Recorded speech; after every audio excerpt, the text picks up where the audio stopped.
To you by NBC bearing, भारताची पहिली bearing उत्पादक। काल शासनाने जो शासन निर्णय काढलेला आहे आणि उपोषणकर्त्यांना दिला, त्यामुळे त्यांचं समाधान झालं आणि त्यांनी उपोषण मागे घेतलं। पण जेव्हा हा शासन निर्णय आमच्या हाती पडला तेव्हा आम्ही आमच्या राष्ट्रीय ओबीसी महासंघाच्या पदाधिकाऱ्यांसोबत आणि तज्ज्ञांसोबत प्रदीर्घ चर्चा केली, त्याचं वाचन सुद्धा केलं आणि त्या शासन निर्णयामध्ये जे दिलेलं आहे ते मी 2 सेकंदात आपल्याला वाचून दाखवतो की हैदराबाद गॅजेटियरमधील नोंदी विचारात घेऊन मराठा समाजाच्या पात्र व्यक्तींना कुणबी, मराठा कुणबी किंवा कुणबी मराठा म्हणजे या तिन्ही जाती ओबीसीमध्ये येतात, जातीचे प्रमाणपत्र मिळण्यासाठी चौकशी करून सक्षम प्राधिकाऱ्यास सहाय्य करण्याच्या दृष्टीने अहवाल देण्यासाठी गाव पातळीवर खालीलप्रमाणे समिती गठीत करण्यात येत आहे। म्हणजे इश्यू करणारा अधिकारी म्हणजे तहसीलदार किंवा SDO त्यांना मदत करण्यासाठी ह्या 3 लोकांची समिती बनवली। ग्राम महसूल अधिकारी, ग्रामपंचायत अधिकारी आणि सहाय्यक कृषी अधिकारी। बरं, मराठा समाजातील भूधारक तसेच भूमिहीन, शेतमजूर किंवा बटेने शेती करत असलेल्या व्यक्तींकडे शेतजमिनीची मालकी असल्याचा पुरावा नसल्यास त्यांनी दिनांक 13/10/67 पूर्वी ते किंवा त्यांचे पूर्वज, म्हणजे जे वंशावळीमध्ये मी नेहमी शब्द वापरत असतो, वडील, आजोबा, पंजोबा किंवा खापर पंजोबा, हे म्हणजे पूर्वज, संबंधित स्थानिक क्षेत्रामध्ये राहत असल्याबाबतचा प्रतिज्ञापत्र सादर करावे। या प्रतिज्ञापत्राच्या आधारे दिलेल्या अनुषंगिक पुराव्याचे सक्षम प्राधिकारी यांनी स्थानिक चौकशी करून खातरजमा करावी। अशा स्थानिक चौकशीमध्ये संबंधित जातीचा, आता पुढचं बघा, दावा करणाऱ्या व्यक्तीचे गावातील, कुळातील, आता कुळ म्हणजे आपल्या सर्वांना माहीत आहे की वडील, आजोबा, पंजोबा, खापर पंजोबा याला आपण कुळ म्हणत असतो। नातेसंबंधातील, आता नातेसंबंधातील जो शब्द आहे याच्यावरती हा जो GR आहे हा जात प्रमाणपत्र किंवा त्याची वैधता तपासण्याच्या बाबतीमध्ये आहे। आणि या संबंधात सरकारने जे काही यापूर्वीचे कागद आहेत, 2000चा अधिनियम आहे, 2012चा अधिनियम आहे, 2024चा अधिनियम आहे, या सर्व अधिनियमामध्ये नातेसंबंध म्हणजे वडिलोपार्जित नात्यामध्ये जे संबंध आहे त्याला नातेसंबंध या बाबतीमध्ये जात प्रमाणपत्र किंवा वैधता तपासण्याच्या बाबतीमध्ये असा खुलासा वारंवार झालेला आहे।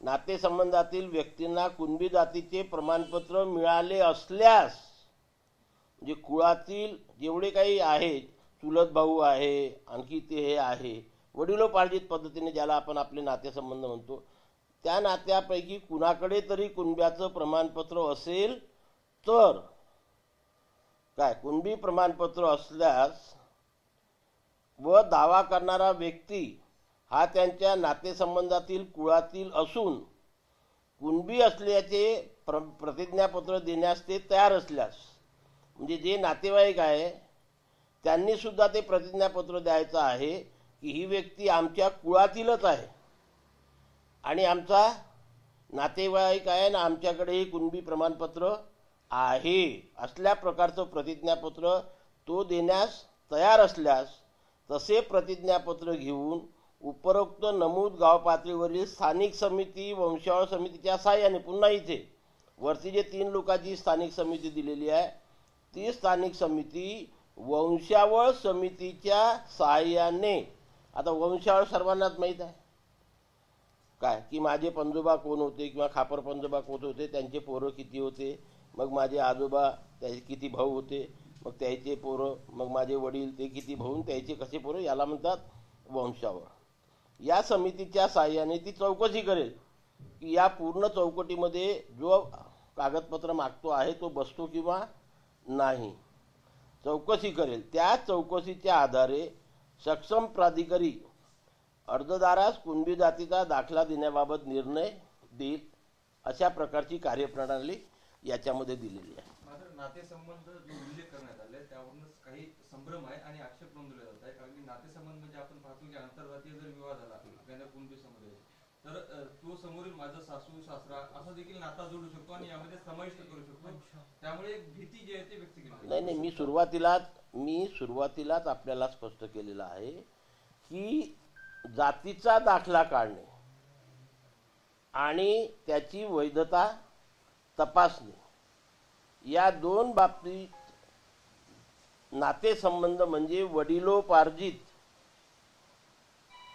नातेवाईकाकडून पितृसत्ताक पद्धतीमध्ये जे नातेवाईक येतात तेच नातेवाईक. जनरल नाही आहे हा GR. हा जो शासन निर्णय आहे हा तुम्हाला जात प्रमाणपत्र किंवा जातीची वैधता तपासण्याकरता आणि याच्याकरता याच्यामध्ये सुरुवातीला त्यांनी काय म्हटलं आहे, संदर्भाधीन वाचा क्रमांक 1 वर 3 याच्यापूर्वी जे 2000 आणि 2012चा अधिनियम निघाला आहे त्याच्या आधारे आता हा 2000चा अधिनियम माझ्याकडे आहे, 2012चा अधिनियम माझ्याकडे आहे आणि 2024चा अधिनियम. याच्यामध्ये प्रत्येक ठिकाणी वडिलोपार्जितच म्हटलेलं आहे. वडील, आजोबा, पंजोबा, खापर पंजोबा यांच्या या जे काही नाते असतात त्याच्यामध्ये तुम्ही बसत असाल तर तो आताचाच नियम आहे ना. आणि म्हणून त्यांनी त्याचा संदर्भ टाकलेला आहे, संदर्भ 1 व 3 आणि वरती जुलैचा पण दिलेला आहे की त्याच्या पडताळीचे विनियोग 2024 अन्वये अधिसूचना प्रसिद्ध करण्यात आलेली आहे. हा एक मुद्दा आहे, पण तुम्ही या सगळ्या निर्णयापासून समाधानी आहे का की तुमचा विरोध आहे या सगळ्या? नाही, नक्कीच. हे पहा, आम्ही समाधानी आहो. ओबीसी समाजाचं इथं कुठेही नुकसान झालेलं नाही याच्याकरता की जी प्रचलित पद्धत आहे त्या पद्धतीमध्ये जाऊनच त्याला जात प्रमाणपत्र घ्यायचं आहे. मी याच्या आधीसुद्धा आपल्यासमोर वारंवार बोललो आहे. हे काही पहिली वेळ नाही आहे की वडील, आजोबा, पंजोबा, खापर पंजोबा यांच्या महसुली किंवा शैक्षणिक कागदपत्रावर कुणबी मराठ्याची नोंद असेल किंवा जर तशा प्रकारची नाही तर तुमच्या या वंशावळीच्या मध्ये जे काही तुमचे नातेसंबंध आहे त्याच्यातील कुणाकडे तरी जातीचं प्रमाणपत्र असेल तर त्याच्या आधारे तुम्ही जातीचं प्रमाणपत्र क्लेम करू शकता. हे 2000 आणि 2012मध्ये सुद्धा दिलेलं आहे. आणि तिथे यांनी आता या जो GR निघाला याच्यामध्ये सुद्धा तो शब्दप्रयोग आहे की वंशावळीतील तुमच्या नातेसंबंधातील कुणाकडे तरी कुणबी जातीचं प्रमाणपत्र असेल तरच तुम्ही अर्ज करू शकता. मातृसत्ताक पद्धतीच्या नातेसंबंधाचा कुठेही उल्लेख नाही. याच्यामुळे हैदराबाद गेझेटियर जो आहे तो लागू करण्यासंदर्भात पण सुतोवाच करण्यात आलेला आहे. त्यामुळे मराठवाड्यामध्ये मोठ्या संख्येने ओबीसी मध्ये किंवा कुणबीमध्ये लोकांचा समावेश होईल अशी भीती वाटते का की काय त्याबद्दलची? ते मला मुळीच वाटत नाही. बघा, हा 60% ओबीसी समाज आहे. जेवढे नेते, जेवढ्या व्यक्ती तेवढे समज असू शकतात. प्रत्येकाचा आपापला अभ्यास वेगवेगळा असू शकतो, शंका कुशंका असू शकतात. पण मी आतापर्यंत जो अभ्यास केला त्याच्यावरनं आम्ही जो निष्कर्ष काढलेला आहे की कुठलंही नुकसान झालेलं नाही. तरीसुद्धा आम्ही पुन्हा आज दिवसभर आणि संध्याकाळीसुद्धा विविध कायदेतज्ञांचा सल्ला घेणार आहोत आणि आमचं उपोषण सुरूच राहणार आहे. गरज पडली तर आम्ही सुद्धा न्यायालयामध्ये जाऊन आम्ही दाद मागू. साखळी उपोषणासंदर्भातला अंतिम निर्णय किंवा आंदोलनाबद्दलचा अंतिम निर्णय केव्हापर्यंत होईल? कायदेतज्ञांची सल्ला घेतली? नाही, हे बघा, 2 आहे. आमच्या 14 मागण्या आहेत. ही प्रमुख मागणी होती. यासोबत आणखी 13 मागण्या आहे. सरकारने आता त्यांच्याशी चर्चा केली, त्यांचं उपोषण सोडवलं. आमच्याशी सुद्धा आमच्या सर्व मागण्यांवर सरकारने चर्चा करावी, त्याच्यावरती तोडगा काढावा आणि त्या तोडग्यातनं जर आम्ही समाधान झालं तर आम्ही आमचं उपोषण मागे घेऊ. अन्यथा आमचं हे जे आंदोलन आहे, साखळी उपोषण आहे, हे सरकारशी चर्चा होईपर्यंत आणि त्याच्यावर आमचं समाधान होईपर्यंत सुरू राहणार आहे. सर, तुम्ही सरकारकडून पुन्हा एकदा लिखित स्वरूपात तुम्हाला हे पाहिजे आहे का की तुमचं आरक्षण अबाधित राहील जे गेल्या वेळी लिहून दिलं होतं? नक्कीच मी तर वारंवार बोललेलो आहो. आम्ही त्याच्यावरती ठाम आहोत की यापूर्वी सरकारने जे आम्हाला लिहून दिलेलं आहे त्याच्यावरती पुन्हा एकदा सरकारने शिक्कामोर्तब करावं आणि आमचं समाधान करावं. तर यामध्ये मग ज्या पद्धतीनं आता छगन भुजबळांनी सुद्धा एक भूमिका घेतली आहे का हे जे शासन निर्णय काढले आम्ही त्याच्या विरोधात कोर्टात जाऊ, तसेच त्यांचा नेमका काय शंका आहे जी तुम्हाला नाही आहे आणि त्यांना वेगळी पडलेली आहे असं काही वाटतंय का? आणि तसंच ओबीसी समाज वेगवेगळ्या ठिकाणी पुण्यात बैठक घेत आहे, वेगवेगळ्या ठिकाणी अजून काय? नाही, मी काय म्हटलं तुम्हाला, हे बघा की जेवढ्या संघटना तेवढे मतांतरे असू शकतात. काय आम्ही सुद्धा याचा पुन्हा डिटेल अभ्यास करून आम्ही काही आमचं आंदोलन मागे नाही घेत आहे ना. काय एका दिवसामध्ये 2 तासामध्ये अभ्यास होत पण नाही. आम्ही सुद्धा आज दिवसभर आमच्याकडे आहे, पुन्हा पुढचे दिवस आमच्याकडे आहे. आम्ही आणखी कायदेतज्ञाचा सल्ला घेऊ आणि गरज पडली तर आम्ही हे आंदोलन सुद्धा पुढे नेऊ किंवा कोर्टामध्ये सुद्धा जाऊ. तो मार्ग आमच्याकरता मोकळा आहे. पण एकदमच बा याच्यामुळे आमच्या समाजाचं नुकसान करून समाजाला दहशतीमध्ये टाकण्याचं काम मी करू शकत नाही. काय कारण मी समाजाच्या हिताचं काम करत असतो. मी एवढं तुम्हाला वाचून दाखवलेलं आहे. याच्यामध्ये माझ्या मते तरी वडिलोपार्जित नातेसंबंध सोडून इतर नातेसंबंधाचा विचार होणार नाही. कारण नातेसंबंधाच्या संबंधात यापूर्वी 2000 आणि 2012 2024चा जो अधिनियम आहे त्याच्यामध्ये क्लिअर कट भाषा दिलेली आहे, परिभाषा केलेली. या बाबतीत तुमच्या मनात संभ्रम नाही आहे. तुम्ही स्पष्ट आहे की नातेसंबंध याचा अर्थ वडिलोपार्जितच आहे. या सगळ्या बाबतीत सरकारने आपली भूमिका स्पष्ट करावी. नक्कीच करावीच लागेल ना. यापूर्वी आहे इथे सुद्धा आम्ही सुद्धा सरकारशी जेव्हा चर्चा करू तेव्हा इथे वडिलोपार्जित नातेसंबंधाचा उल्लेख करावा, समावेश करावा, ही मागणी आम्ही सरकारकडे करणार आहोत. पण कुठेतरी हैदराबाद गॅजेट आणि सातारा गॅजेट हे जर लागू झालं तर त्याच्यामुळे परिणाम पडू शकतो असं काही लोकांचं म्हणणं आहे. अहो लागू कसं होईल? आपोआप लागू होऊन राहिले का? हे बा याच्यामध्ये महत्वाची गोष्ट आपण लोक समजून घ्या की हैदराबाद गॅजेटमध्ये जे मराठा आहेत त्यांना सरसकट कुणबी प्रमाणपत्र द्या असं कुठं म्हटलं आहे का? ज्या शब्दावरती आमचा 2 वर्षापूर्वी आणि आता सुद्धा सातत्याने हे होता, प्रेशर होतं की कुठल्याही परिस्थितीत सरसकट कुणबी प्रमाणपत्र देता कामा नाही. सरसकट कुठेही म्हटलेलं नाही. जे काही त्यांना प्रमाणपत्र घ्यायचं आहे, जी याच्यापूर्वी या सरकारने प्रोसिजर पद्धत ठरवून दिलेली आहे त्या पद्धतीप्रमाणेच जायचं. आणि याच्यामध्ये सुद्धा उल्लेख केलेला आहे की वंशावळीतील नातेसंबंधापैकी कुणाकडे तरी कुणबी प्रमाणपत्र असेल तरच तो अर्ज करू शकतो. मी आहे, माझे सर्व काका आहेत, माझे सर्व हे पूर्वीचे नातेवाईक आहे, चुलत भाऊ आहे, हे जे ज्याला आपण वडिलोपार्जित नातेवाईक म्हणतो, त्यांच्यापैकी कुणाकडे असेल तरच तो अर्ज करू शकेल. मी मराठा आणि मला आता कुणब्याचं प्रमाणपत्र द्या या GRच्या आधारे ते चालणार नाही. याच्यानुसार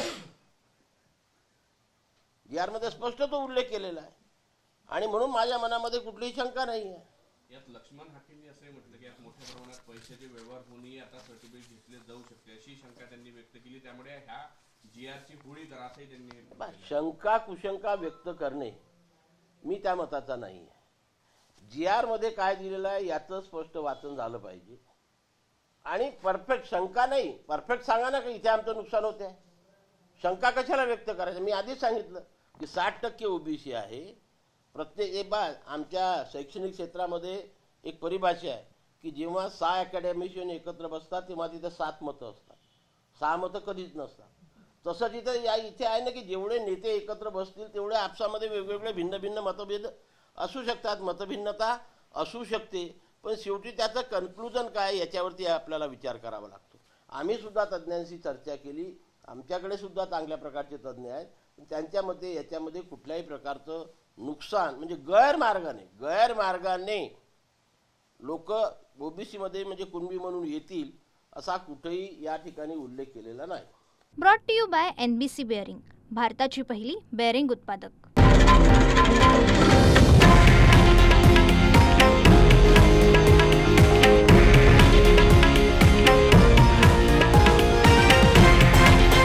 हे आहे देशातील नंबर 1 न्यूज नेटवर्क आणि आपण पाहत आहात TV9 मराठी, एकमेव.